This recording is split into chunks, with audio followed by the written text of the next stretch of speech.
وَإِذَا الْمَوْءُودَةُ سُئِلَتْ بِأَيِّ ذَنْبٍ قُتِلَتْ.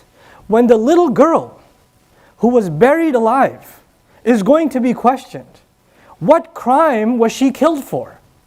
The little girl who was buried alive is going to be asked, what did you deserve to get killed? Why were you killed?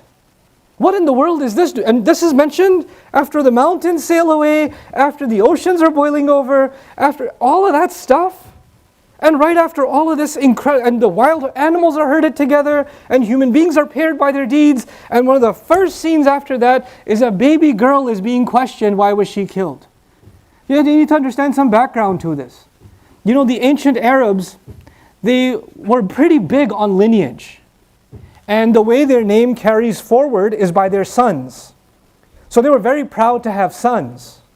But when they had a daughter, it was embarrassing for them. If a girl was born in the family, there were a couple of things that were said about it. One thing was said about it, the guy wasn't man enough to have a son. That's why he had a daughter. So there's something missing in his manhood. That's why his wife couldn't give birth to a daughter. So it was embarrassing for him that I wasn't man enough. But more importantly, how's she going to carry my name? She's going to marry somebody else's family. She's going to give them children. I have to feed her, I have to provide for her, I have to take care of her, and she doesn't add anything to my resource. She's just an expense. She's a liability only and not an asset. She's an asset to some other family. She's going to give them children. She's going to give them value. They'd prefer she-camels. Remember the she-camels? Female camels are better because at least they give me more investment. They increase to my wealth. But these daughters, they're just an expense. They're just an embarrassment. And I can't even use them and say, look what kind of security I have. Nobody messes with me. I have 10 sons. Nobody can dare touch me. I have this much. Because sons were also power. Sons also increased your numbers. Your tribe looks stronger. Women are just a weakness. They're a liability. You have to protect them. We have to pay for them. And then they go on to somebody else.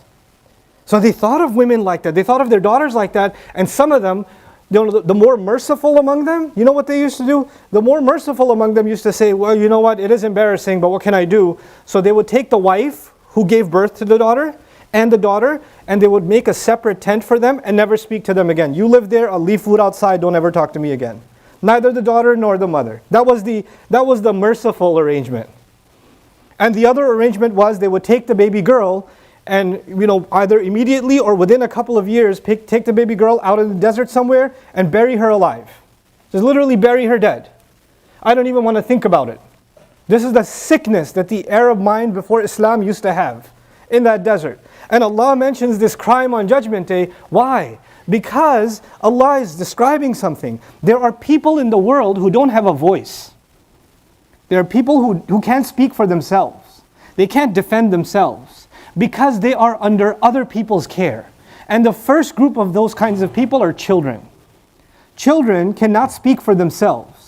They cannot clothe themselves. They cannot feed themselves. They cannot give themselves a place to sleep. They cannot protect themselves. They are at the mercy of their parents and their guardians and their caretakers. Whether it's their biological parents, whether it's adopting parents, or step-parents, or grandparents, or uncles, or older brothers who are raising them, or older sisters, they have to have some guardian taking care of them. And in this society, there were certain categories of children that were just considered a burden, and people could do whatever you want with them. What are they going to do? What are they going to do? This ayah isn't just about little girls that were buried alive. This ayah is about children throughout the ages that get abused, that get mistreated, that get humiliated and degraded. Allah says, what crime was she killed for? You can kill someone's body. You can physically choke someone, bury someone, suffocate someone, stab someone. You can do all of that, but there's many kinds of killing. You know, when little kids are hit, when they're beat, when they're cursed, when they hear, it rips the heart out of my body sometimes. A lot of times I go around and I do events and in different parts of the world, and a lot of times children come up to me and talk to me. And they tell me things. They just want to have a conversation. And they say a few things. And I'm no therapist or counselor. But sometimes they say things that literally I don't know what to do with myself. When a little girl comes up to me and tells me, yeah, my mom and dad, they yell at each other all the time. I get really scared. And, especially sometimes my dad is really mad. And my mom gets really loud. So I get an extra blanket and I hide under my blanket. But it's okay, I'm used to it now. I still get scared, but just a little bit. What are you doing to this child? You know, for a child, the most important thing, the dua a child makes. Allah gives us the dua of children, that when you get older, you make dua for your parents. Everybody knows that. وَقُلْ رَبِّ ارْحَمْهُمَا كَمَا رَبَّيَانِي صَغِيرًا. My master, show both my mother and father mercy, show them love and care, just the same way they made sure I grew up safe and sound. Just the same way they nurtured me. Is this nurturing? Is this how you nurture a child? That they are terrified to go to sleep in their own home? And there are other kids who physically get hit, physically get attacked, beat. Rasulullah sallallahu alaihi wasallam one time saw a donkey with a mark of a slap on its face, and it upset him. And he spoke against the person, that Allah's curse can be on a person who does this to an animal. To an animal. And in some of our Muslim households, it's completely okay to smack a child across the face, to push a kid, to slap a kid, to punch a kid, to hit them against a wall, to kick them. And it hurts for me to say this, but this is a reality. It's a disgusting reality. And these children, you think, oh, you know, and you know what happens as they grow older? As they grow older, they say, well, it's okay, everybody got that. It's normal. It's normal. And some of you went through it when you were little. And it was like, everybody got a little bit. We used to, you know, in places where in the country I come from, Pakistan, what we did, if we got in trouble at school, the teacher hit you a real good one. Knocks your sinuses into place. But if your parents find out that you got hit by the teacher, they hit you again. And later on we say, you know, I needed it, that was bad. You know, parents tell themselves, it's okay, that's what everybody got. But here's the problem. If I asked you, you were 5, 6 at the time when that happened to you, and you say it's okay, everybody used to get it, and I ask you, you'd be okay if somebody did that to your child? You'd be perfectly okay if your child is that age and that happened to you? No, I'll never let my child get hit like that. Wow, it was okay for you, huh? It wasn't, because we made abuse okay. And for some people, you know, 2 things happen when people get abused. Either they grow up and they do everything they can to make sure nobody else gets abused like they were. Or they repeat the behavior that they experienced. They become exactly what they experienced. These children are going to be asked on Judgment Day, you didn't deserve this. Why did this happen to you? Why was this done to you? بِأَيِّ ذَنْبٍ قُتِلَتْ. A baby is being asked. A little girl that was buried alive is being asked. And I'm not just talking about physical abuse. I wanted to start with physical abuse. But there's many other kinds of abuse. You can kill someone with words. You can make someone feel worthless. You see, to the Arabs, this girl was worthless. So before they physically buried her, they probably talked a lot about her. What is she going to bring to our family? Oh my God, I have to pay this bill. When you're arguing with your spouse about the bills, about school, about their clothes, about winter coats or whatever else, and they can hear you in the other room. How worthless do they feel? They feel like I'm a burden. I wish I didn't exist. They're always fighting because of me. And they have no value for themselves. These sons and daughters, and especially daughters that don't have value for themselves. You're breaking them and killing them and not letting them have a real life. They never have a chance. They never even have a chance. And there are many other ways to bury children alive. I just want to list a few of them so you and I can think about what it means to raise kids. You know, abuse of children of different kinds, not just physical, but inappropriate contact. This is a reality in many parts of the world, and unfortunately a reality in the Muslim world. I know the khutbah is not there are different ages here, but difficult things sometimes have to be talked about. And as bad as I feel that it's a necessity. These things happen because of uncles and cousins, and this happens in families. And these little kids who this happens to, they want to tell someone, this happened. This shouldn't have happened. I shouldn't have been alone. I shouldn't have been left unsupervised. Why was I left here? Why was I left overnight? Why did you allow me to go to this sleepover? A 7-year-old can't make that decision. A 9-year-old can't make that decision. And when they go through something terrible like that, they are thinking they're told, don't tell anyone. And some kids have the courage to even tell their parents. Tell someone. And you know what's even more sickening? When they tell someone, instead of actually fixing the problem, those parents say, don't tell anyone. Must have been your fault. And they bury those children alive. They teach those children it's okay to be abused. They teach those children that they have no rights, that their voices mean nothing, that it must be their fault. So their entire life they're going to get abused, and their abusers will never get blamed, and they'll just take it on themselves. And their entire life they're going to get even worse and worse and worse abuse, and actually at the end of the day they'll believe, if my own parents, they didn't hear what I had to say, they didn't hear my cries, they didn't hear my voice, in fact they laughed at me, they made fun of me, they got angry at me, then who am I going to tell? Nobody's safe. Nobody's safe. I asked somebody who went through such an experience, what did you feel afterwards? And you know what so many of them told me? One of them told me, I used to have a conversation with Allah. Ya Allah, why do you hate me so much? Why do you let this happen to me? Why did that happen to me? Why does my family not care about me? Why am I in a place where I'm not loved or respected? You know, this is a child having a conversation with Allah Azza wa Jal like that. Can you imagine? Another person said, I probably shouldn't be alive. I used to ask God, just take me because I don't belong here. I don't want to be alive. Because because I'm a burden to everybody. And I just keep on suffering. There's children that were buried alive physically, and there are kids that are buried alive every single day of their life. They're buried alive every single day of their life. And Allah will question them on Judgment Day because they didn't deserve it. And Allah will ask them, who did this to you? Who did this to you? Who allowed this to happen? And there are two kinds of abusers. There's the abuser who does the abuse, who does the hitting, who does the insulting, who does the degrading, who does all manner of inappropriateness. There's that kind of abuser. And then there's the silent parties all around. The people who watch it happen and they're quiet. They watch the evil happen and they're quiet. I remind you of a famous and terrifying hadith of the Prophet ﷺ. It's a hadith Qudsi in which Allah Azza wa Jal commanded the angels to destroy a town. He commanded the angels, this town is full of sinners, destroy them. And the angels come back to Allah, Ya Allah, you have someone in that town who worships you day and night. There's not a moment they're not doing dhikr of you. You still want to destroy this town? Ya Rab, we don't understand. Allah Azza wa Jal tells them, start with him. Destroy him first, then the rest. He is the biggest of all the criminals. Why? Because he saw evil happening all around him, and he was too busy just worshiping me and not addressing any of the evil that's happening. When there's evil happening in your family, when there's evil happening in front of your eyes, it doesn't matter who does it. It doesn't matter if your brother's doing evil, your cousin's doing evil, your father's doing evil, your mother's doing evil, your spouse is doing evil. It doesn't matter who's doing the evil.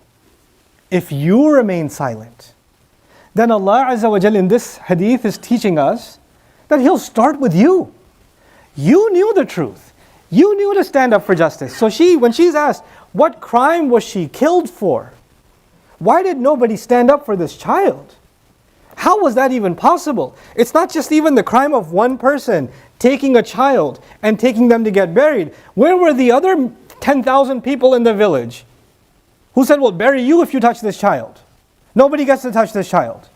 Nobody sees that happen. This is the kind of defense we're supposed to have for our children. This is how we're supposed to stand up for our kids. And these things have a lasting impact on our kids' lives. If they experience these kinds of things and we remain silent to them, again, there's physical abuse, there's other kinds of abuse, other kinds of physical abuse, and there's also psychological and verbal abuse.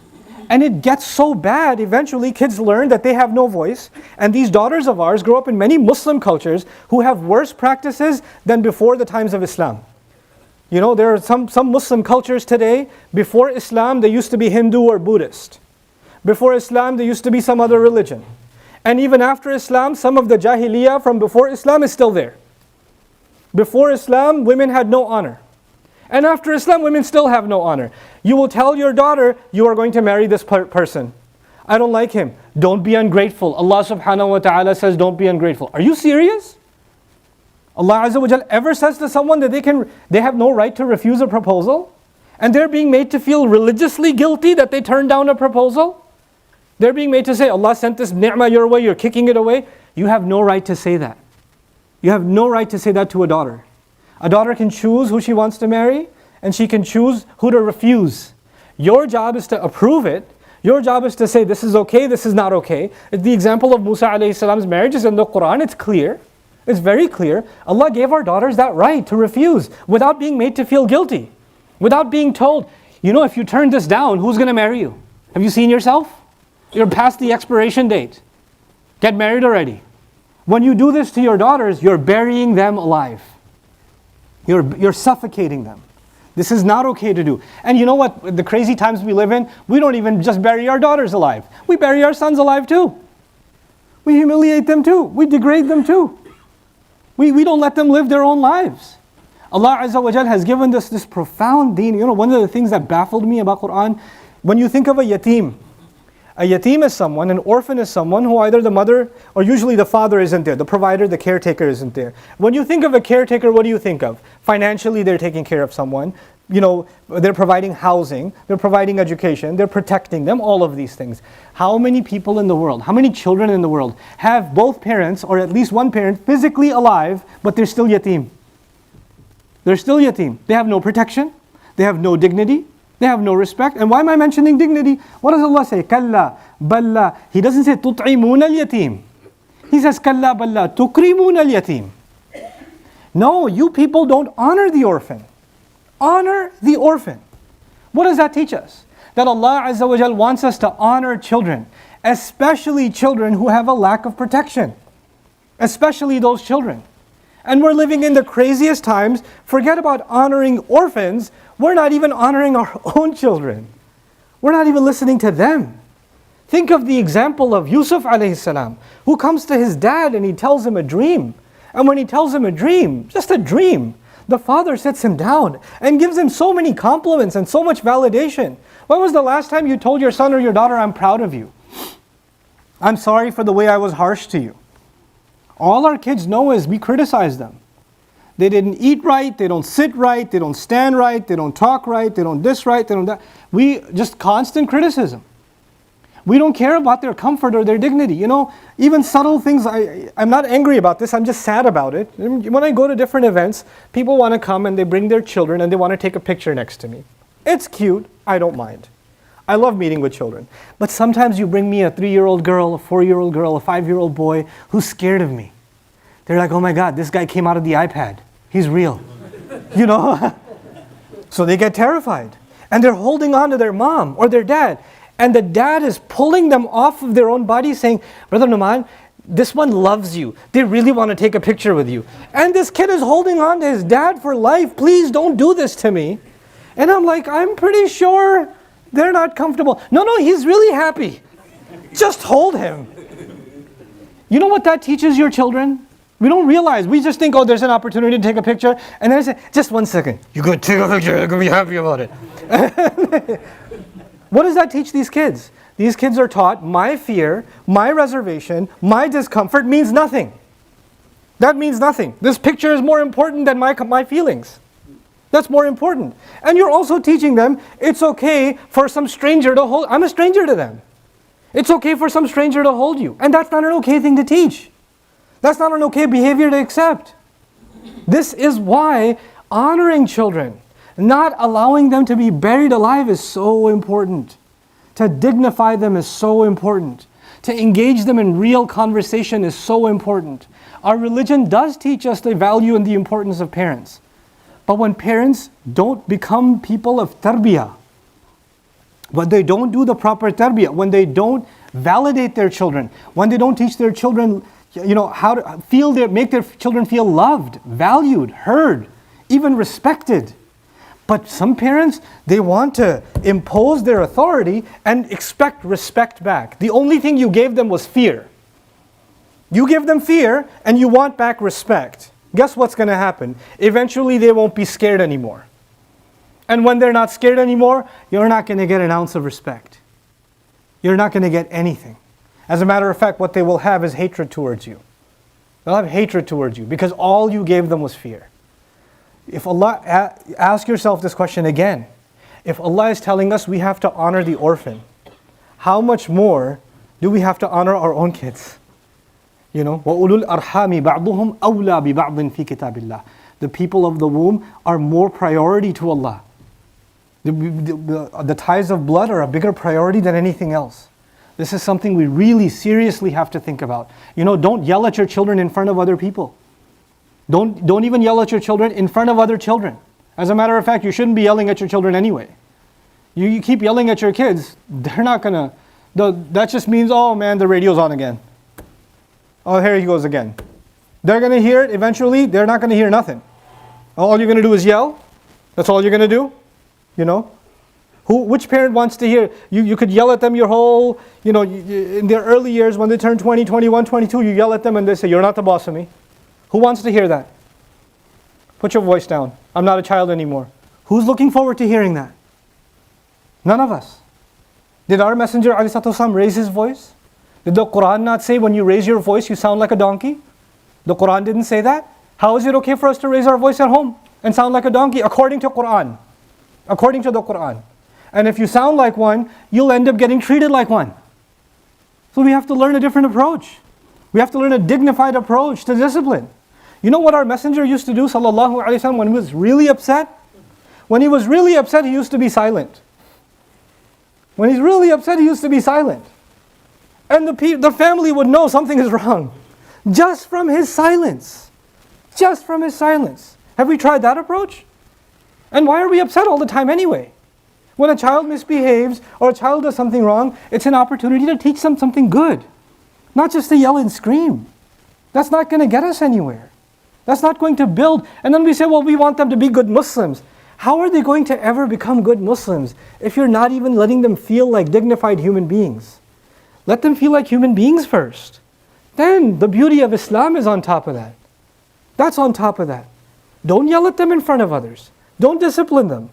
It's embarrassing. I was just reading something. They would have said, child, you don't know anything. You haven't been on no battle. You don't know it. Just watch yourself. There are elders here. The adults are talking. Know your place. They didn't do any such thing. They allowed the Prophet ﷺ to leave and then they spoke to them. Why? Because if they got corrected in front of the Prophet ﷺ, they would have felt humiliated and worthless. And the most senior of the Sahaba understand that. You don't make anyone feel worthless. Even when you disagree with them. Even when they do something wrong. Even then, you don't put them in their place. You don't humiliate them and embarrass them. This is the kind of courtesy that was even shown to young men who acted immaturely. When children act immaturely, it's expected because they're kids. So you don't have to come down on them so hard. That is not going to help them become better, more mature, refined adults. So I pray that these words that Allah has given us of the kids who don't have a voice for themselves, who may be suffering physical or worse abuse, or they may be suffering emotional abuse. You and I should never think that they're never going to have a voice. It might even seem that on Judgment Day, Allah will start with children that were victims before even the scrolls are laid out. وَإِذَا الصُّحُفُ نُشِرَتْ is afterwards. إِذَا الْمَوْءُودَةُ سُئِلَتْ بِأَيِّ ذَنْبٍ قُتِلَتْ is before that. May Allah Azza wa Jal make us all responsible parents and really check ourselves and lower our voices inside our homes and say things that are dignified to our family members. Our Messenger says, sallallahu alayhi wasallam, the best of you are the ones that are the best to their families. The best to their families. So if you speak to outside people with respect and you have a smile on your face and you have courtesy and you say, Assalamu alaikum wa rahmatullahi wa barakatuh. How are you? MashaAllah, Alhamdulillah. But when you go home, your face turns into a military commander. And you look at people like, hey, Assalamu alaikum, where's dinner, where's lunch? What happened to you? And Rasul ﷺ says, the best of your face, the best of your voice, the best of your manners should be to your families. Those are the best of you. And that means if the worst of us are the ones whose worst behavior is with their families, doesn't it? It's the opposite is also true. Sharrukum li ahlihi. That's also true then. If the best of you are the best to your families, then the worst of all people are the ones that are the worst to their families. Like everybody else they treat nicely, their family they treat poorly. Don't become like those people who are so nice when guests come over. And as soon as they leave, you go back to Fir'aun mode. Don't become like those people. That's a warning from Rasulullah sallallahu alaihi wasallam. Everything positive has a negative side, and everything negative has a positive side. May Allah Azza wa Jalla allow us to really take this advice into our hearts and check ourselves and become better parents, better guardians, better older siblings, better uncles, better grandparents. And may Allah Azza wa Jalla not make us testify against one another on Judgment Day.